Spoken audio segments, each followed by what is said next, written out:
Nailigtas ng pulisya at DSWD ang mahigit 40 menor de edad mula sa isang network marketing company sa Baguio City. Pinagbabayad pa raw sila ng malaking halaga para sa mga produktong ipinabebenta sa kanila. Narito ang report ni Oscar Oida. Dinala sa Department of Social Welfare Development ang mahigit 40 menor de edad na nailigtas mula sa isang network marketing company sa Baguio City. Ayon sa mga otoridad, nakatanggap sila ng ulat tungkol sa pagre-recruit umano ng dealer ng mga menor de edad para magbenta ng mga produkto. Base sa reklamong natanggap ng pulisya, kinukuha ang mga menor de edad para magpakalat ng product flyers para kumita ng pera. Pero kalaunan, sisingilin daw ang mga menor de edad ng mahigit 7,000 piso para umano sa mga produktong kailangan din nilang ibenta. Nagkasa ang pulisya at DSWD ng operasyon sa lugar kung saan isinasailalim ang mga menor de edad sa orientation. Doon na sila nailigtas.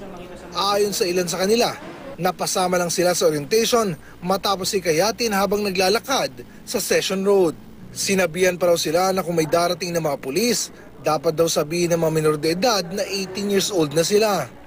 Ayon sa magulang ng isa sa mga na-rescue, hindi niya alam na napasama na pala ang kanyang anak sa naturang gawain. Nabalitaan pa raw niya ang tungkol sa ilang biktima na nagbenta pa raw ng gamit sa kanilang bahay para lang mabayaran ng 7,000 pisong halaga ng mga produkto. Anong kinalaman ng 13 years old o itong mga minor? Anong kinalaman nila sa business? Kahit explainan man nila ito, kahit nang paulit-ulit, hindi nila ito maiintindihan. Diba? And also, if it's about business, syempre, there's money involved. Kung money involved naman, gasino lang ang pera ng mga bata. Allowance lang yan. Let's say 50 pesos a day. Ayon sa pulis, may tuturing na child abuse at child exploitation ang nangyari sa mga bata.